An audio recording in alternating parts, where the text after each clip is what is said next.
Forgiveness is not saying, well, let's just sweep it under the rug and we'll move on. That's not it either.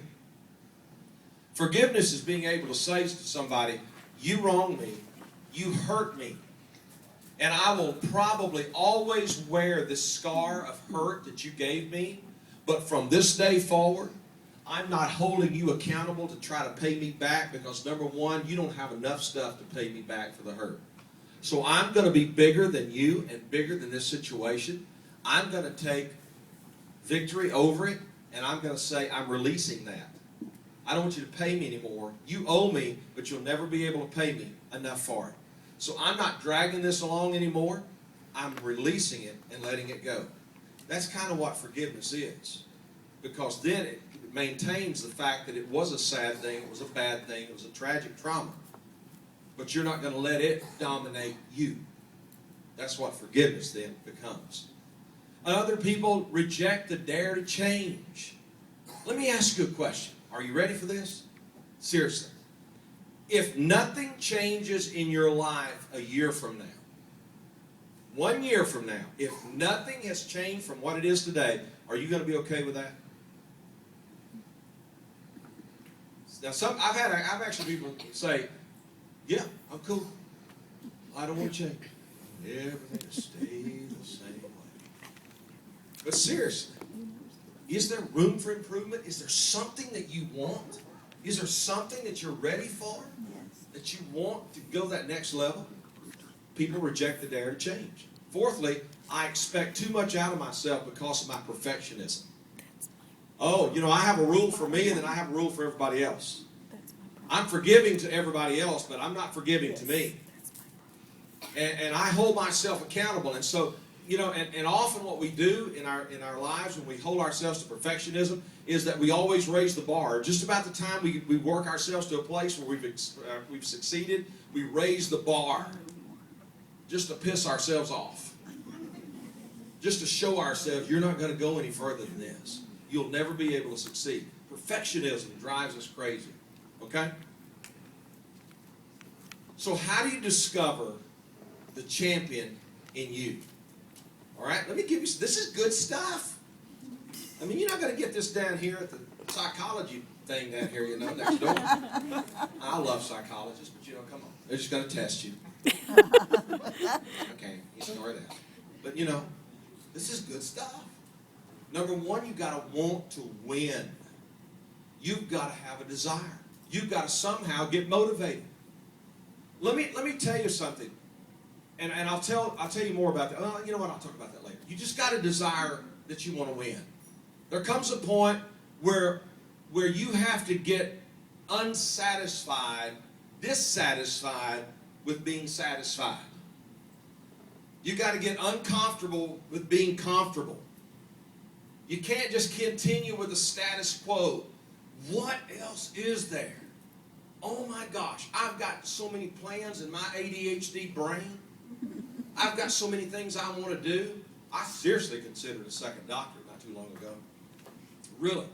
And I was just like, what are you doing? Have you lost your mind? I have conversations with myself, by the way, and that is kind of healthy, It's when you start answering yourself, you got to worry, So anyway, what do you want? What do you desire? I want, at our university, I want us to have a certificate in rural mental health counseling. Not another university anywhere has anything like that. I want to eventually have a degree. I'd love to have a PhD with an emphasis in rural mental health counseling. There ain't nobody in the world got something like that. I'm like, man, if you're going to aim, if you're going to do it, do it. You aim at nothing, you hit it every time.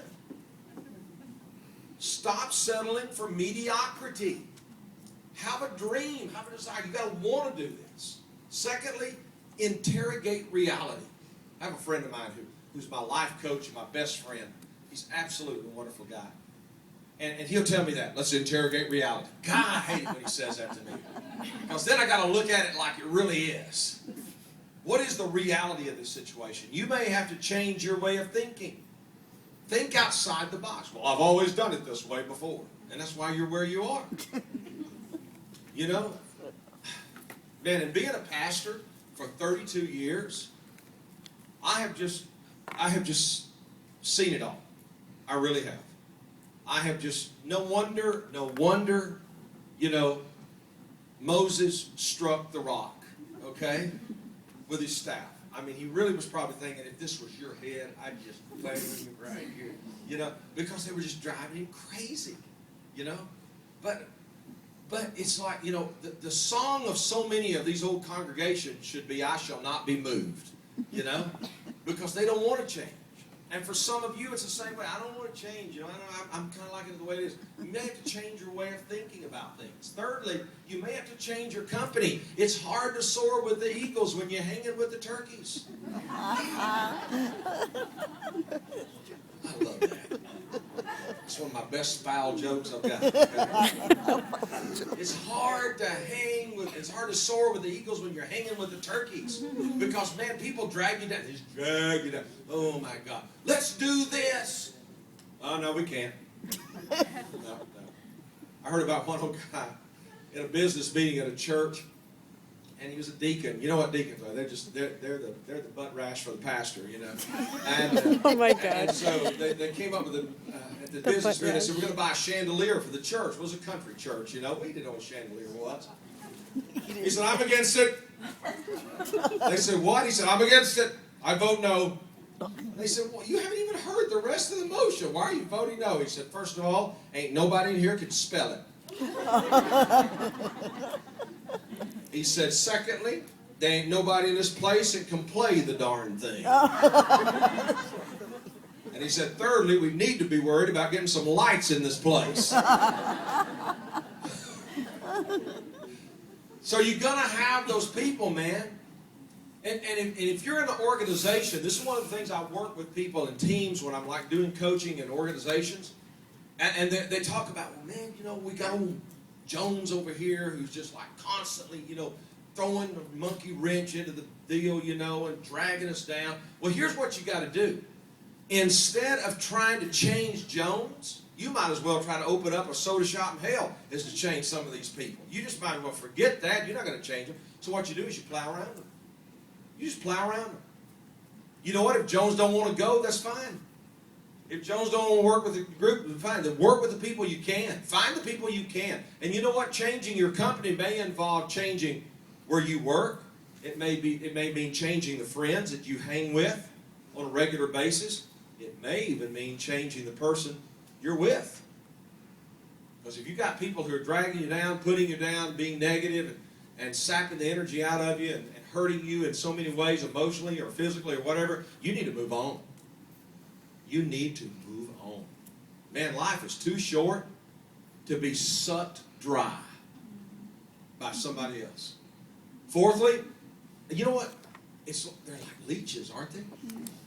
Have you ever seen a leech? Anybody know what a leech is? Yep. They just suck onto you and suck the blood out of you. You know those National Geographic shows where the sharks going through the water and those fish with a suction mouth? That's the way some people are to you, man. And you're like, you get up in the morning, you go to work, and you're like, man, we're going to go in there today, we're going to tear it up, it's going to be good. And 5 minutes into meeting them, they have just drug you down. They have beat you into submission. And I'm telling you, it's like, get away from them. They're toxic. They're toxic, man. You got to do something about it. Get away. Change your company. Fourth, I remember one time I was doing you're conceited or that you're better than them. Deal, and I was telling about that. And one of my analogies that I use, I say, you know, you're doing this surgery to lose weight, and you know, this is not just a one-time fix-all thing. This is a lifestyle change. And I was talking to this little gal, and she began to cry. And I said, what's wrong? She said, oh, my husband, he's just so bad. He said, well, you just need to work harder at losing weight. You need to exercise more and diet more. And you're just, you know, you're not doing it right. And if you would put your mind to it, you could lose weight. She was just weeping. She was just broken, you know, because he obviously didn't have a clue that if it's in your DNA structure, I mean, it's a heck of a lot more than trying to go to Jenny Craig or whatever and, you know, get that done. Because you're fighting against grandma and grandpa and great aunt and great uncle and everybody else down the road that was obese and having problems too. So she was weeping and crying. And so I used this analogy. I said, you know what? Your train is in this station. Your train, think of your life as a passenger train. And I said, you've been in this station for a long, long time. and you're about to have this surgery. Your train's going to leave the station, and if you're a person of faith, you let the Lord be the engineer, but you be the conductor. And what does the conductor do? Punch a ticket to the people who ride the train.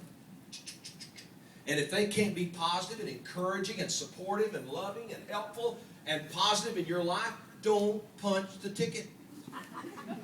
Don't let them back on the train. About a year later, at a support group I was leading for one of the surgeons there, this little skinny gal bebops up to me and says, "Dr. Bain, how you doing?" And I was like, "Good, who are you?" And she said, "You don't remember me." I said, "Well, I don't know. I don't recognize you." Well, I didn't know her. 170 pounds later. I said, "I don't know you." And she's like, "Oh," she remember when you told, and I began to remember, you know, and she said, "You remember when you said the train's leaving the station and me not to punch the tickets of the people negative riders?" I said, "Yeah, I remember that." She said, "Guess whose ticket I didn't punch?" My husband, my ex-husband. Oh, wow. Oh, man, God, I've broken up a home right here. You know? Jesus.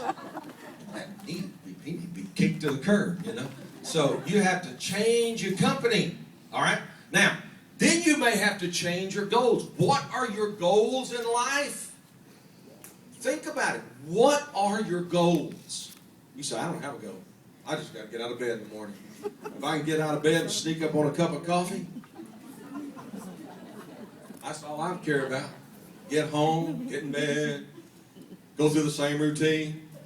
Children, bath, bathroom, car, traffic, work, come home. Start it all over again." What are your goals?